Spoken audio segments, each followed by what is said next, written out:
የማነሳው ሐሳብ ትንሽ ነገር ነግራችኋለሁ። በተለያየ ሁኔታ ውስጥ ያላችሁ፣ ጭንቀት ውስጥ ያላችሁ፣ እረፍት ያጣችሁ፣ ተስፋ መቁረጥ ውስጥ ያላችሁ፣ የኔ ነገር በጣም በቃ ዋጋ የለውም የምትሉ፣ እኔ አረባም የምትሉ፣ ተስፋ ያጣችሁ፣ ተስፋ ከናንተ የራቀ ተስፋ የሚሆን ነገር ማየት የተሳናችሁ፣ በብዙ አይነት ጭንቀት ውስጥ ያላችሁ፣ ፌለሪቲ የሚሰማችሁ፣ ብቸኝነት የሚሰማችሁ፣ ዋጋ የለኝም እያላችሁ ያላችሁ፣ በቃ እኔ ለምንም አልጠቅምም፣ በቃ እኔ ዝም ብዬ ሞቴን የምጠብቅ ነኝ የምትሉ፣ ተስፋችሁ ተሟጦ የጠፋና ፍርሃት የሚሰማችሁ፣ የተጨነቃችሁ ሰዎች፣ የምታዩት የማያስደስታችሁ፣ የምትሰሙት የማያስደስታችሁ፣ የምትኖሩት ኑሮ የማያስደስታችሁ፣ በጣም በጭንቅ ውስጥ ለምትኖሩ ሰዎች ዛሬ እዚህ ጋር ቆሜያለሁ። እስቲ በደንብ አሜን በሉ። ለሱ መልስ የሚሆንን ነገር ነው ይዤ የመጣሁት። ለሱ መልስ የሚሆነው ተስፋ ለመቁረጣችን ቢሆን፣ ግራ ለመጋባታችን ቢሆን፣ ለመጨነቃችን ቢሆን፣ የተለያዩ ጭንቀቶቻችን ቢሆን መልስ መሆን የሚችለው እውነት ብቻ ነው። በጣም ብዙ ሰው የሚፈራው በምንድን ነው ካላችሁኝ፣ በውሸት ይፈራል፣ በጠላት ዛቻ ይፈራል፣ የተለያዩ በሚያያቸው ነገሮች ይፈራል። እግዚአብሔር ከምናየው በላይ መሆኑን ስለማያቅ፣ እውነት ምን እንደሆነ ስለማያቅ። አንድ ነገር ሞቷል ተብሎ ታስታውሳላችሁ። እነ ኢያሪቆስ ቤት ሞት ነው እኮ የመጣው፣ ሞታለች። ግን ኢየሱስ ምን አለው? እመን እንጂ አትፍራ አለው። ፍርሃትን የሚፈጥረው የምናየው ነገር ነው። ሞትን፣ ስጋትን፣ ጭንቀትን ወደ ህይወታችን የሚያመጣው የምንሰማው ነገር ነው። የተለያዩ ጭንቀቶች ህይወታችን ውስጥ የገቡት ካየነው፣ ከሰማነው፣ ከነካነው፣ ከዳሰስነው ነገር የተነሳ ነው። የሚገርማችሁ ግን እውነት ከዛ በላይ ነው።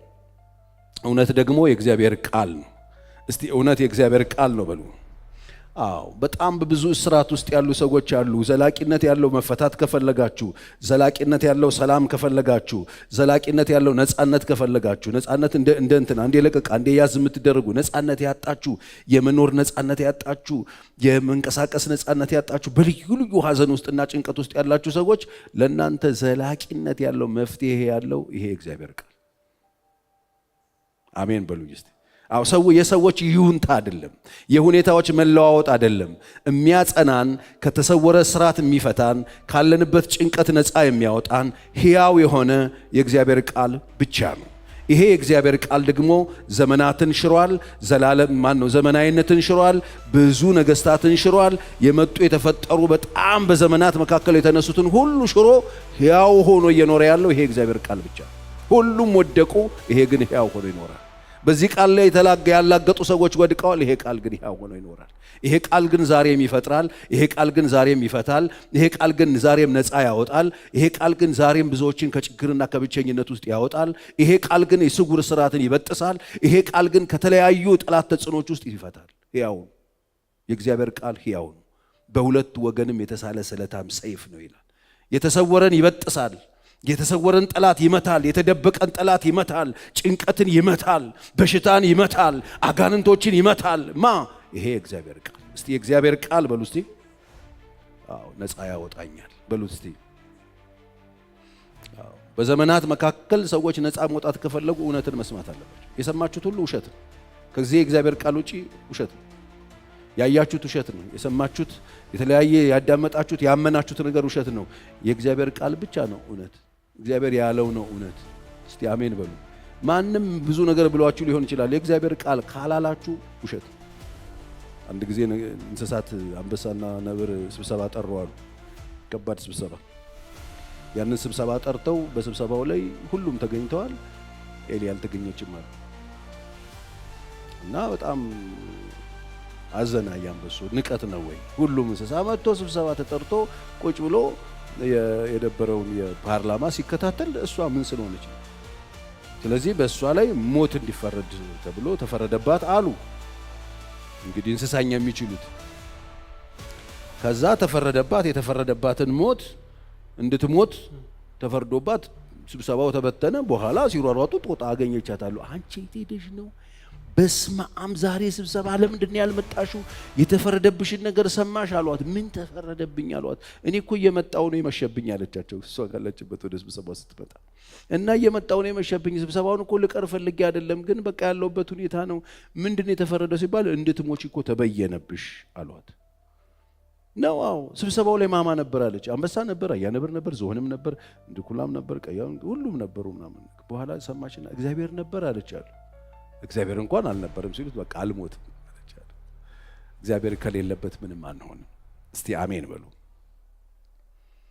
መጽሐፍ ቅዱስ ጥያቄ ለሆነባችሁ ነገር ሁሉ መልስ አለው። አሜን። አንድ ቃል አንብብላችሁ ለመግቢያ።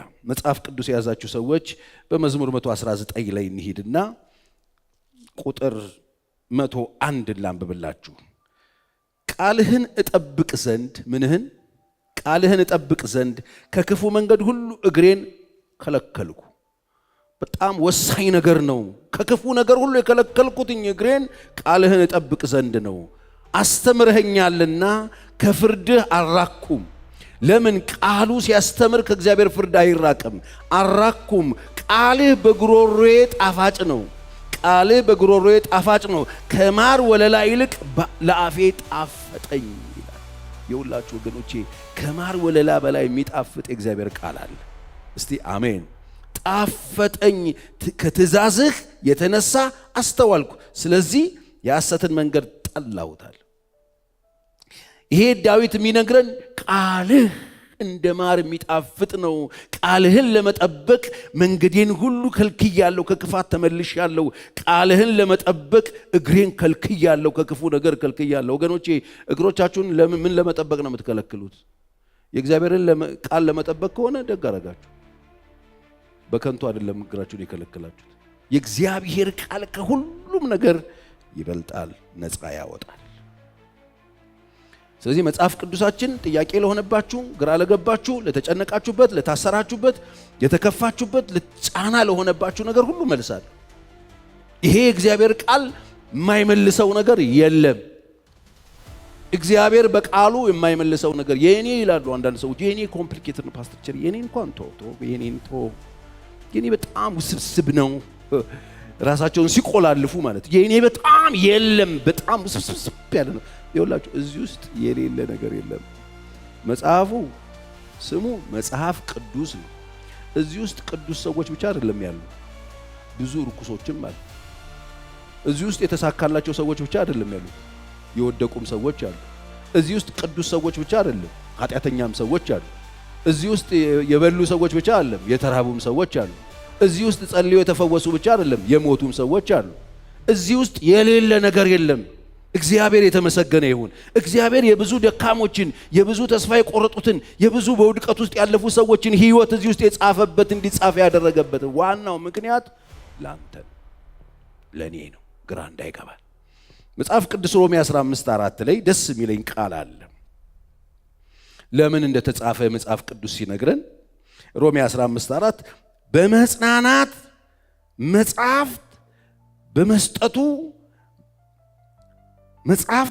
በመስጠቱ መጽናናት ተስፋ ይሆንልን ዘንድ አስቀድሞ የተጻፈ ሁሉ ለምናችን ተጻፈ? ለትምህርታችን ተጻፈ። ለትምህርታችን የተጻፈው። እዚህ ውስጥ የማንማርበት ነገር የለም። እያንዳንዱ ነገር እንማርበታለን፣ ተስፋ ቆርጠን እንዳንወድቅ። የኛ አይነት ታሪክ ያላቸው ሰዎች እዚህ ውስጥ አሉ። ምን አይነት ታሪክ ውስጥ ነው ያላችሁት? በደንብ የምትሰሙኝ እዚህም እዛም ሆናችሁ ምን አይነት ታሪክ ውስጥ ነው ህይወታችሁ ያለው? ምን ውስጥ ነው እናንተ ያላችሁት? አየኔ የተለየ ነው አትበሉኝ። የቱ ጋር ነው ያላችሁት? ተስፋ ቆርጣችኋል? ተጨንቃችኋል? ግራ ገብቷችኋል? ይሄ መጽሐፍ ለትምህርታችን ተጽፏል። ልንጽናናበት ተጽፏል። ልንገሰጽበት ተጽፏል። ትምህርት ልንወስድበት ተጽፏል። በምን አይነት ሁኔታ ውስጥ ነው ያላችሁት ወገኖቼ? መጽሐፍ ቅዱስ የተጻፈው እኛ አንብበን ተምረን ምናምን አዋቂ ልንሆንበት አይደለም፣ ህይወታችን እንዲለወጥበት። በጣም ብዙ ሰዎች መጽሐፍ ቅዱስን ለእውቀት ያነቡታል፣ አዋቂ ለመባል። መጽሐፍ ቅዱስን አዋቂ ለመባል አናነበውም። ከዚህ በፊት ነግሬያችኋለሁ። መጽሐፍን የምንናገረው ነገር ለማወቅ ከሰማችሁ አዋቂ ነው የምትሆኑት። ይሄን መጽሐፍ ለመታዘዝ ከሰማችሁት መንፈሳዊ ነው የምትሆኑት። መጽሐፍ ቅዱስ አዋቂ የምትሆኑበት መጽሐፍ አይደለም፣ የምትለወጡበት መጽሐፍ ነው።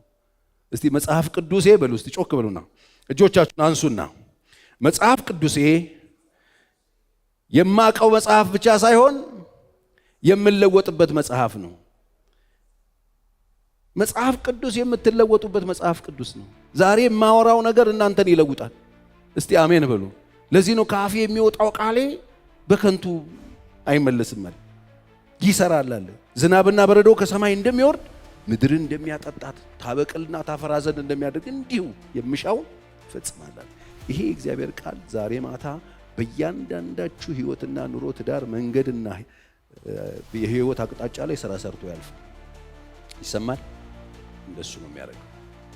እዚህ ውስጥ የደካማ ሰዎች ታሪክ አለ። በጥንካሬ ኖረው ውድቅ ያሉ ሰዎች ታሪክ አለ። ኖራችሁ የወደቃችሁ ሰዎች አላችሁ። እዚህ መጽሐፍ ቅዱስ ውስጥ ተስፋ የቆረጡ ሰዎች አሉ። በተስፋ ተነስተው መንገድ ከሄዱ በኋላ በቃ እግዚአብሔር ጥሎናል ብለው የፈሩ ሰዎች አሉ። እግዚአብሔር የደረሰላቸው ተስፋ ቆርጣቸዋል። እዚህ መጽሐፍ ቅዱስ የታመሙ ሰዎች አሉ። ታመው ግራ የገባቸው የሚሞቱ የመሰላቸው የሞትን አዋጅ የሰሙ ሰዎች አሉ እኮ። እነሱ ሰዎች ምን ሆነላቸው? እዚህ ውስጥ አለላቸው። በሞትና በህይወት መካከል አንድ እርምጃ የቀራቸው ሰዎች አሉ።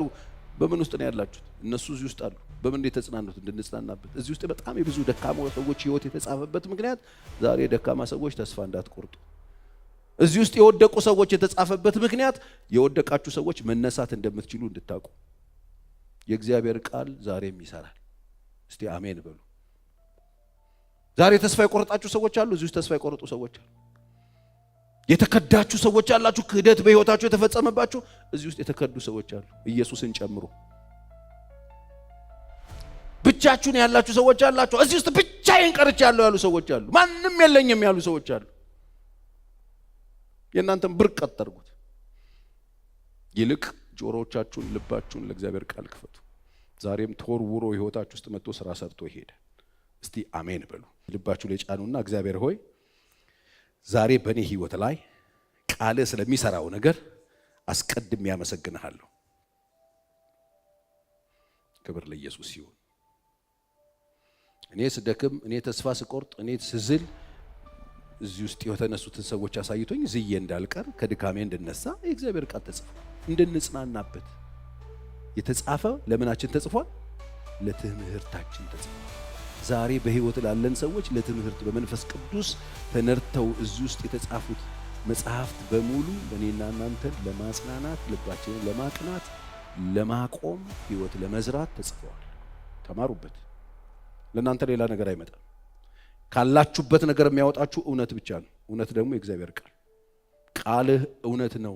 በእውነትህ ምን አድርጋቸዋል? ኢየሱስ ቀድሳቸዋል። የመጨረሻ ጌተሰማኒ ሲጸልይ ቃልህ እውነት ነው፣ በእውነትህ ደግሞ ምን አድርጋቸው? ቀድሳቸው። እውነት ነው ነፃ የሚያወጣችሁ ወገኖች። የስውር ስራታችሁን የእግዚአብሔር ቃል ይበጥሰዋል። እስቲ በደንብ አሜን በሉ። እዚህ ውስጥ የተስፋ የቆረጡ ሰዎች አሉ ነው የምትለን? አዎ። መጽሐፍ ቅዱስ ያዕቆብ ምዕራፍ 5 ላይ ሄዳችሁ ስትመለከቱ ኤልያስ እንደኛ ምን ነበር ይላል። ለምንድን ነው የተነገረ? እንደኛ ሰው ነበረ። ኤልያስ በእሳት የተነጠቀው እኮ ነው፣ በሰረገላ ሄደው ሰውዬ። እሱ ሰውዬ እንደኛ ሰው ነበረ። ሰማይን ለመቆለፍ ጸለየ፣ ፓወሩን አሳየን፣ እንደገና ከፈተ። የሚገርም ነው። ኤልያስ እንደኛ ሰው ነበረ፣ የሚጸልይ፣ ሰማይ የሚዘጋ፣ ሰማይ የሚከፍት ፓወርፉል የሆነ አገልጋይ ነበረ። እንደኔና እንደናንተ ሰው ነበረ። ምንድነው ሊነግረን የፈለገው? ኤልያስ እንደኛ ሰው ይሁን እንጂ እንደኛ ተስፋ ቆርጦ ያውቃል። እንደኛ ሰው ይሁን እንጂ እንደኛ ተስፋ ቆርጦ፣ እንደኛ ግራ ገብቶ ተጨንቆ፣ ብቸኝነት ተሰምቶት ብሞት ይሻለኛል በቃ ሰብስበኝ ብሏል። ኤልያስ እንደኛ ሰው ነበር። ተስፋ ቆርጧል። ኤልያስም ተስፋ ቆርጦ ነበር። እግዚአብሔር የተወ መስሎት ነበር። ብቸኝነት ተሰምቷል። ኤልያስም ብቻዬን ቀርቻለሁ ብሎ ተጨንቆ ነበረ። ግራ ገብቶት ነበረ። በቃ ሰብስበኝ ብሎ ነበረ። እኔ ከአባቶች አልበልጥ በቃኝ ብሎ ነበረ። ነገሩ ዓለሙን ትቶት ነበረ። ተስፋ ቆርጦ ነበር። ዛሬ ተስፋ የቆርጣችሁ ሰዎች አላችሁ? ምን ውስጥ ነው ያላችሁ? እግዚአብሔር ቃል ዛሬም ሕያው፣ ዛሬም ድምፅ አለው። ያ ጀግና በቂሶን ወንዝ 400 ምናምን ነቢያቶችን ያዋረደ፣ የእግዚአብሔርን ስም ያስከበረ፣ ታምራት ያደረገ ያ ድንቅ ሰው በቃኝ አለ በማግስቱ። የትናንትና ጀግንነት የጠፋባችሁ ሰዎች አላችሁ? ዛሬም የእግዚአብሔር ቃል ሕያው ነው። የትናንትና ቆራጥነት በእግዚአብሔር ላይ የነበራችሁ እምነት የጠፋባችሁ ሰዎች አላችሁ? ዛሬም እግዚአብሔር ሕያው ነው። ቃሉ ዛሬም ሕያው ነው። የፈራችሁበት ነገር አለ? አዎ። ትናንትና ጀግና የነበረ ዛሬ ፈርቷል። አዎ። ምንድነው ያስፈራው ኤልያስ ብትሉት፣ የሆነች ሴትዮ ዛች። ኤልዛቤት የምትባል ሴትዮ ዛተችበት። እኔ አይደለሁም በነቢያቶቼ ላይ እንዳደረቅ አንገትን ነው እቆርጣታለሁ፣ አሳያለሁ አለችው። ያን ጊዜ ብር ብሎ ጠፋ በዛቻ። ወገኖቼ ለሁሉም ነገር ጊዜ አለው። ጀግና ተጫውተን የሆነ ቀን ልንፈራ እንችላለን። ስንፈራም እግዚአብሔር ሕያው ነው። ጀግናም ስንሆን እግዚአብሔር ሕያው ነው። ጤነኛ ተጫውተን ነገ ልንታመም እንችላለን። ጤነኛም ሆነን እግዚአብሔር ሕያው ነው። ታመንም ሕያው ነው። እስቲ አሜን በሉ። አግኝተን እግዚአብሔር ሕያው ነው። አተንም እግዚአብሔር ሕያው ነው። ለኢዮብ ጠይቁት፣ ሁሉ ሞልቶለት እግዚአብሔር ሕያው ነው። ነገሮች ጠፍቶም እግዚአብሔር ምንድን ነው? ምን ውስጥ ያላችሁት ደከማችሁ? ኤልያስ ደከመው፣ እንደኛ ሰው ነበር። ዴስቲኒው እኮ በእሳት ሰረገላ መወሰድ፣ ግን በእሳት ሰረገላ ወደ አባቱ ወደ አምላኩ ይሄድና በአገልግሎቱ መካከል ተስፋ መቁረጥ አለ፣ ሞትን መፈለግ አለ፣ መደንገጥ አለ፣ መጨነቅ አለ፣ የሆነ ሴትዮ መፍራት አለ፣ ዛቻ መፍራት አለ። ይሁላችሁ እግዚአብሔር ባዘጋጀላችሁ ክብርና በዛሬ መካከል የሆነ ስልክ ጥሪ ያስፈራችኋል። የሆኑ ሰዎች ስልክ ጥሪ ደውሉ፣ ድምፁ ያስፈራችኋል። የሆኑ ሰዎች ድምፅ፣ የሆኑ ሰዎች ንግግር፣ ጊዜያችሁ ያለ ሁኔታ ያስፈራችኋል። መንግስት ሊያስፈራችሁ ይችላል። የገቢዎች ሊያስጨንቋችሁ ይችላል። ሁሉ ሊያስጨንቃችሁ ይችላል። እመኑኝ ግን እግዚአብሔር ሕያው። እስቲ በደንብ አሜን በሉ። ዛሬ ምድር ላይ የሚርመሰመሱት ነገስታት ከመኖራቸው በፊት የነበረ ነው። እግዚአብሔር ያለ ነው፣ የነበረ ነው። እስቲ በደንብ አሜን። እስቲ ጮክ በሉና አሜን በሉኝ። አዎ ኢትዮጵያ ምድር ላይ የነበሩ ነገስታት በነበሩበት ጊዜ እንደ ቀላል ነገር ሲቆጥሩት እሱ ነበረ። እነሱ የሉም፣ እሱ ግን አለ። ኃያላን ነበሩ፣ የለም እግዚአብሔር ያሉ፣ እነሱ የሉም፣ እሱ ግን አለ። ዛሬም እየሰራ ነው። አይገርማችሁ? ክብር ለኢየሱስ። እስቲ ወደ ላይ አጨብጭቡ ለእግዚአብሔር ክብር። ጌታ የተመሰገነ ይሁን። እምናመልከው አምላክ ይሄ። ፈርታችኋል? ኤልያስ እንደኛ ሰው ነው። ውሰደኝ በቃኝ ያላችሁ ሰዎች አለ። መኖር የፈራችሁ ሰዎች ምን ያስፈራችሁ? እግዚአብሔር ከዙፋኑ ሆኖ ተርስ በቃኝ ውሰደኝ ብሎ ጮኸና እዛው እንቅልፍ ይዞት ክልትዋል። እዚህ ምን ትሰራለህ? እዚህ ምን ትሰራለህ? ፈራን ኤልዛቤት ይሁን አርቀምና በልብላ የምትሄድበት መንገድ ሩቅ ተነስና ብላ። ወገኖች የምትሄዱት ገና ሩቅ። ካሁኑ ወገባችሁ አይፈታ፣ ኢየሱስ ይመጣል። እስቲ በደንብ አሜን በሉ። ተነስና በላል። በላ አሁንም በላ ጠጣና መልሶ ተኛ ይላል። ድጋሚ መጣና ሰጣው ተነስና ብላ። አሁንም በልቶ ሊተኛ ነው። ተነስ አሁን። ወገኖቼ እግዚአብሔር እንደዚህ ይላችኋል፣ ተነሱ። ከፈራችሁበት፣ ከወደቃችሁበት፣ ከዛላችሁበት ተነሱ። ኤልያስ እንደኛ ሰው ነበር። ተስፋ ቆርጣችኋል። አዎ ነገሮች በጣም እኔ ብቻዬን ቀርቻለሁ አለ። ብቻዬን ነኝ አለ። ወገኖቼ ብቻችንን አይደለንም። እግዚአብሔር አለው፣ ስራ አለው። እስቲ አሜን በሉ።